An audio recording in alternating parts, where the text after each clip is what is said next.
Come get me. Mariam's voice cracked as the words left her mouth. Mascara streaked down her cheeks, dark against the ivory bridesmaid dress she'd paid for herself. The one altered 3 times because her mother refused to accept her body as it was. Junmo's voice was quiet thunder. I'm on my way. Stay where you are. Hey, friends. To understand how Mariam Adeyemi ended up handcuffed in the parking lot of her own sister's wedding while guests sipped champagne inside, we need to go back.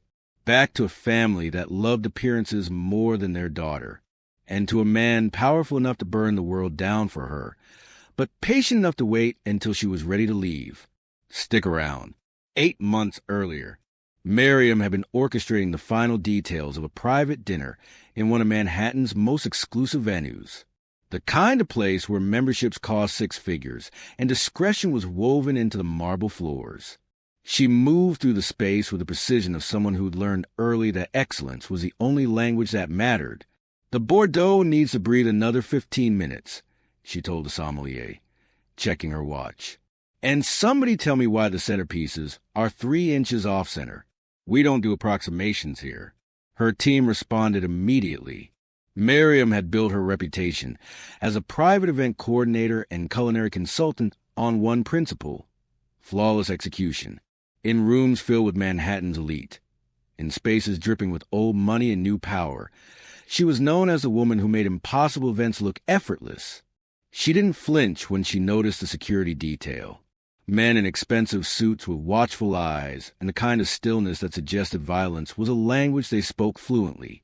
She had a job to do, and Mariam Adeyemi always delivered. From across the room, Park Junmo watched her with the focused intensity of a man who just found something he didn't know he'd been searching for. His second-in-command, Kong, leaned in close. Boss, you're staring. Find out everything about her. Junmo's eyes never left Mariam as she adjusted a place setting with meticulous care. I can get her file from the venue manager. I think her name is Mariam Adeyemi, not the file. Junmo's voice was soft, lethal. Everything else. Service ended 2 hours later. Mariam's team packed up with choreographed efficiency while she completed final checks. She was reviewing the invoice when expensive Italian leather shoes appeared in her peripheral vision. Stay for dinner. She turned. The man addressing her was tall, wearing a suit that probably cost more than her car. His face was sharp planes and controlled intensity, beautiful and dangerous in equal measure. That's kind of you, Mariam said, professional smile in place. But I need to get home. I insist. He stepped closer, not threatening, deliberate. Your work deserves to be celebrated. Mariam checked her watch.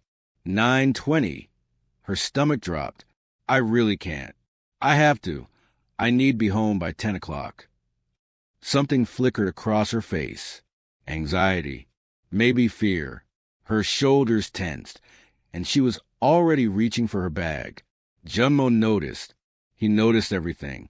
It's a 40-minute drive to Brooklyn from here, he said quietly. You have time. I really don't. She was gathering her things now, movements rushed. The professional mask slipping. Thank you for the opportunity. Your event manager has my information if you need coordination services again. She left. Every man in the room felt the shift. The way their boss went still. Focused. Predatory. Boss. Khan asked carefully. Find out who makes a run home at 9:30 on a Thursday night. Junmo's voice was quiet, lethal. And why she looked terrified. Have you ever been excellent everywhere except at home? If that feels familiar, keep listening. The weeks that followed, Mariam's phone wouldn't stop ringing. Every event Park Junmo suddenly needed, and he suddenly needed many, requested her specifically. The pay was absurd. Triple her normal rate. He didn't negotiate, didn't haggle, just sent contracts with numbers that made her business partner choke on her coffee. Someone likes your work, Tasha said, looking at the 7th booking request in 3 weeks. Someone likes throwing money around, Mariam corrected, but her heart betrayed her with its stuttering rhythm. At each event, he was there, watching her work with an intensity that should have been uncomfortable but wasn't, asking questions about her process, her inspiration, the stories behind her menu choices. The conversations stretched longer each time. He started requesting she stay after service to discuss future events. They both knew it wasn't about events. 6 weeks after they met, Junmo stopped pretending. "Have dinner with me," he said after a corporate gala, his security team discreetly clearing the room. Not business. Just us. Mariam's heart kicked against her ribs. "I don't think that's a good idea." "Why not?" She could have lied. Should have lied. Instead, honesty spilled out. "My family won't approve. You're not Nigerian, and I'm not their version of acceptable anyway."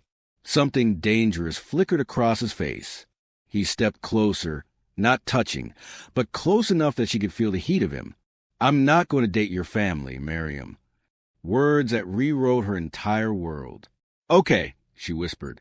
Their first real date was at an intimate French restaurant in Tribeca.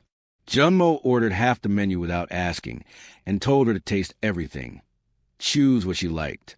Mariam's instinct was to demur, to eat light, to not be seen enjoying food too much. Years of her mother's comments about her weight, her father's disappointed sighs when she reached for seconds, her sister Mary's perfectly portion control meals, all of it had trained the reflex bone deep. The duck arrived. Perfect sear, cherry gas streak. The smell alone was poetry. She took one small bite, set down her fork. "You're not eating," Junmo observed, voice soft. "I tasted it. I'm fine. You coordinated food for 80 people at that pharmaceutical event earlier." He leaned forward. "Where was yours?" "I ate before." "Mariam." He slid her plate closer, cut a piece of duck, held out his fork to her lips. "Eat. I want to watch you enjoy your meal." Her eyes burned. "My family says I enjoy food too much already." Junmo's hand clenched around his knife. The muscle in his jaw jumped. When he spoke, his voice was deadly soft.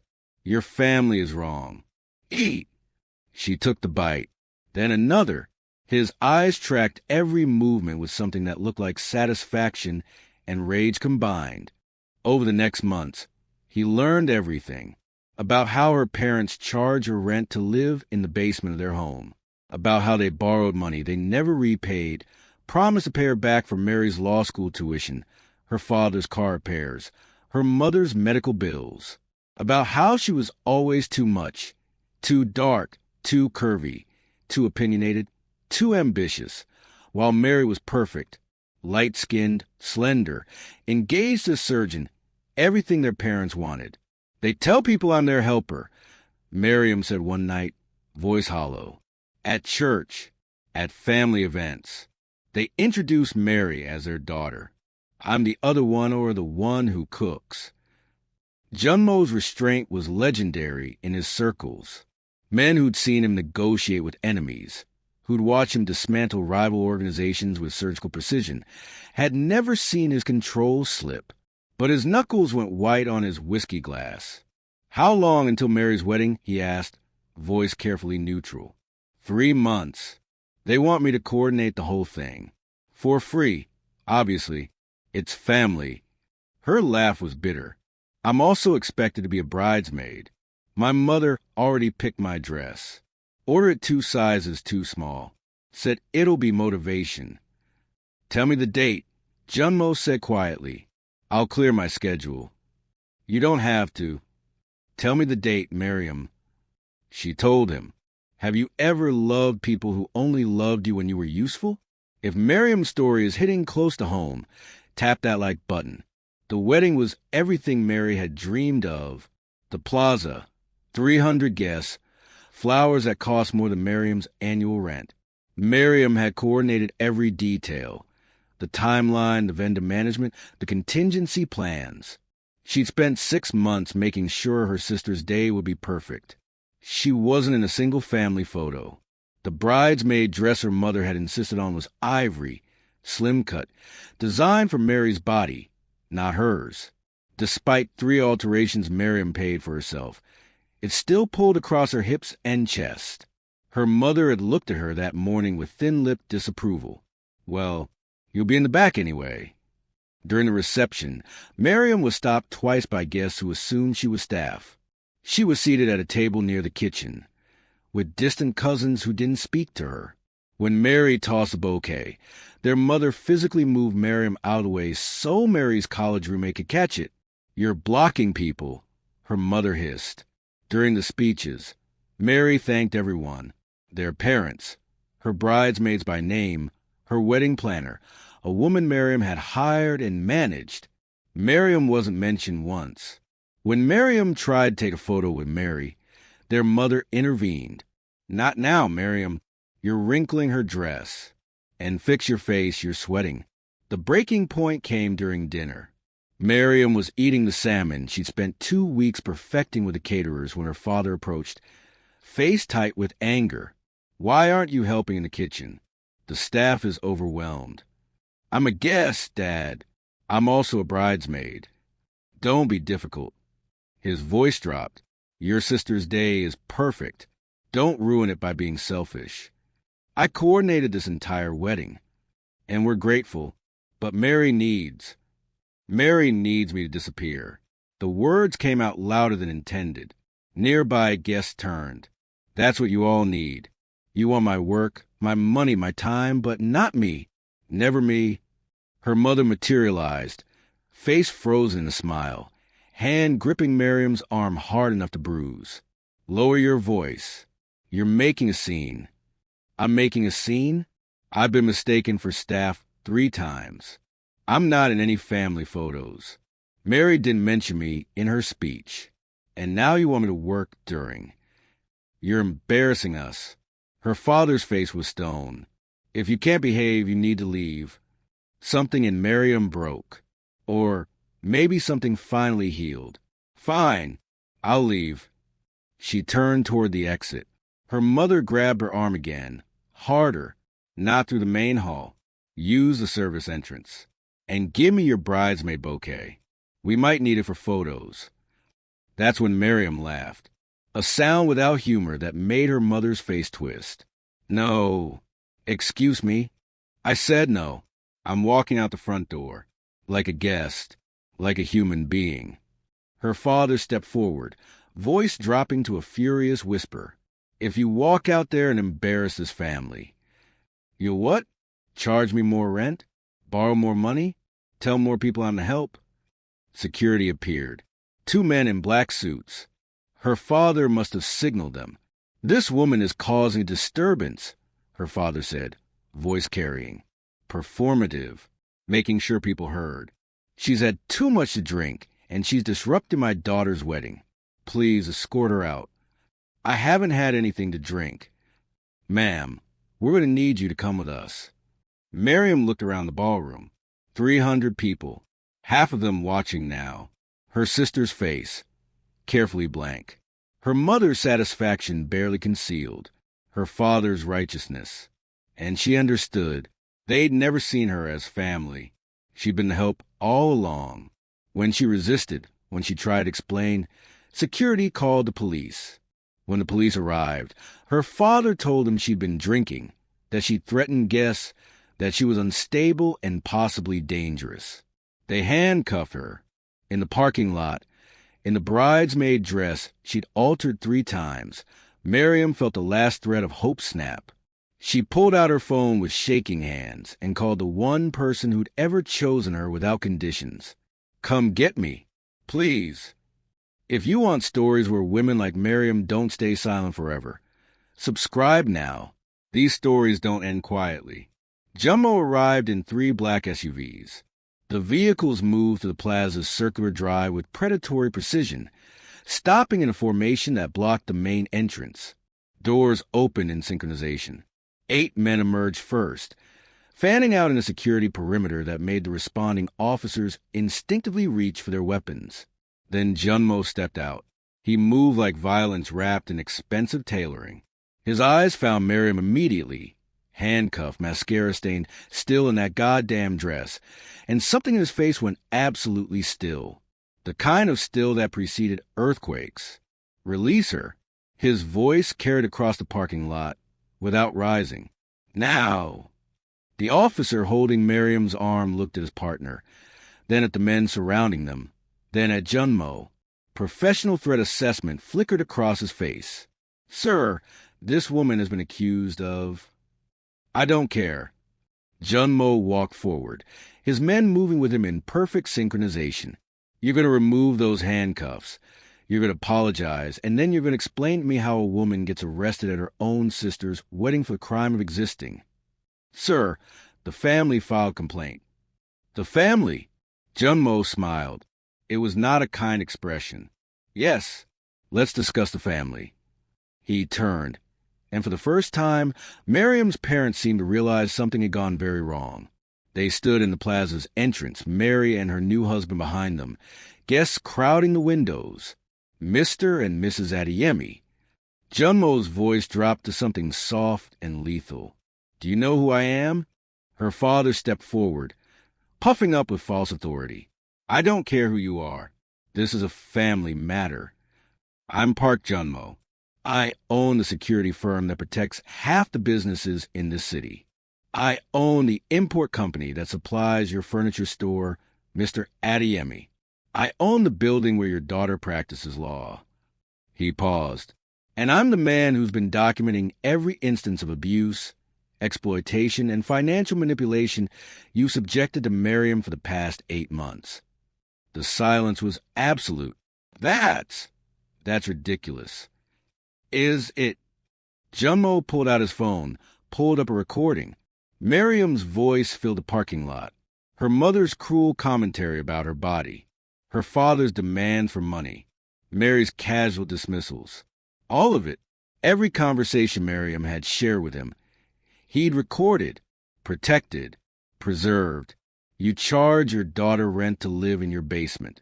You borrowed over $40,000 from her with no intention of repaying it. You use her labor for free while paying others for the same work. You excluded her from family events, introduced her as hired help, and when she finally set a boundary, you had her arrested. Mariam's mother made a sound of protest. Junmo ignored her. Here's what's going to happen. The charges are dropped. Immediately, you're going to release any claims on Mariam's finances, time, or labor. And you're going to do it in front of all these witnesses who are currently recording this on their phones. You can't make us.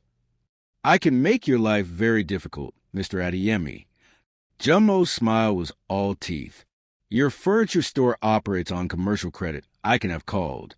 Your daughter's law firm rents space in a building I control. Your wife's boutique? Same building. I'm not threatening you. I'm explaining the reality of what happens when you mistake cruelty for power. He turned back to the officers. The handcuffs. Now. They removed them. Mariam's wrists were red, indented. Junmo's jaw tightened. Mariam. He spoke only to her now, voice dropping to something gentle. Do you want to say anything to them? She looked at her family, at the people who'd raised her to believe she was never enough, at the sister who'd accepted her labor but never her love, at the parents who'd seen her as a resource, not a daughter. I'm done, Mariam said quietly. I'm done shrinking. I'm done apologizing for existing. I'm done earning love that was never coming. She walked to Junmo. He wrapped his coat around her shoulders, expensive, warm, smelling like him, and guided her to the SUV. Wait! Her mother's voice cracked. Mariam, we can talk about this. No. Mariam didn't turn around. We can't. You had 28 years to talk, to see me, to love me. You chose not to. As the SUV pulled away, Mariam watched the Plaza disappear in the side mirror, watched her family standing in the entrance, their perfect night destroyed, their cruelty finally exposed. Her phone started buzzing. Text messages from relatives, calls from her mother. She powered it off. What happens now? She asked quietly. Junmo reached over, laced his fingers through hers. Now you let me take care of you the way you deserve. No conditions. No performance. Just chosen. every single day. The video went viral within hours. Cell phone footage from wedding guests showing everything.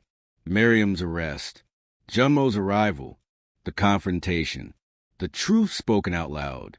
By morning, the story was everywhere. Social media, news outlets, think pieces about family abuse and colorism and the ways daughters are exploited. Mariam's parents' church called to discuss their membership. Mary's law firm suggested she take a leave of absence. The boutique lost half its clients overnight. Meanwhile, Mariam woke up in a bedroom that wasn't a basement, in an apartment where she wasn't charged rent, with a man who brought her coffee and asked what she wanted for breakfast, then watched her eat every bite with satisfaction. "Do you regret calling me?" Junmo asked, sitting on the edge of the bed. Mariam thought about everything she'd lost. Her family, the role she'd played for so long. Then she thought about everything she'd gained. Her dignity, her voice, her choice. "No," she said, "I regret not calling sooner." He kissed her forehead, her cheeks, her lips. "You called exactly when you were ready, and I'll always come get you. Would you have called? Or would you have stayed and kept trying to earn love that was never coming?" Drop a comment. Let's talk.